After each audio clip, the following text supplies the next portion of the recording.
Do you know those days when nothing goes to plan? I had one.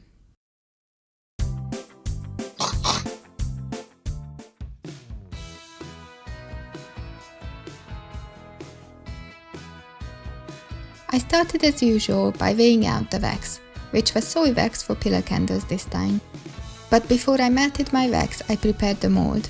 I had to make a small hole at the bottom, which was not easy or particularly interesting, so I will save you guys from watching that. Then pulled through the wick and stuck some blue tack on the bottom to stop the wax leaking out. Then of course melted the wax on a double boiler. I added purple colouring. This is one of my favourite stages in candle making. Is it just me, or do you guys find this beautiful and mesmerising too?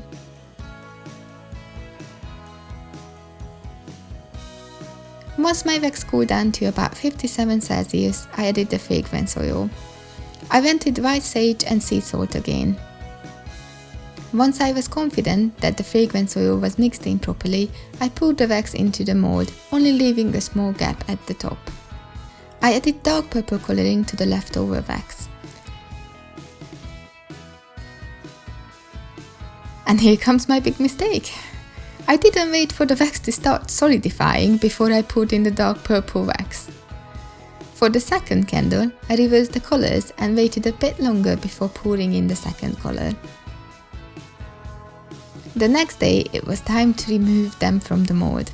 Unfortunately, my memory card got full at this point and didn't record the end, but I can assure you I did manage it at the end, and it looked like this.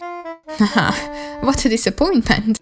Obviously, I couldn't leave it like this, so I went back to the thinking board and came up with a new plan how to make an amethyst candle.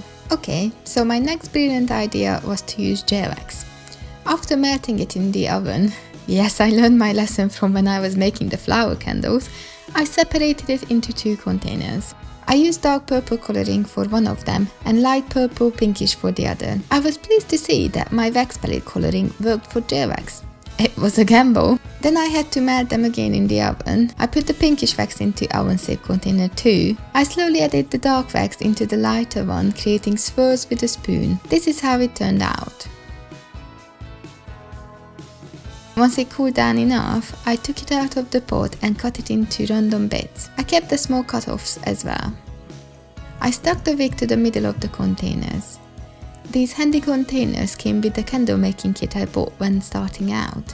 I knew I would make use of them someday. I melted, coloured and scented some more gel wax and put it in. I patiently waited until the gel wax became thicker but not too thick, so I could still push in the pre-cut bits. I was totally doing the make it up as you go method for this part. I placed the bigger cuts in first and then filled in the places between and around them until I was happy with how it looked. I didn't end up using all my prepared bits, so I decided to make another amethyst candle. I'm very pleased with how these beauties turned out. I call this attempt a success.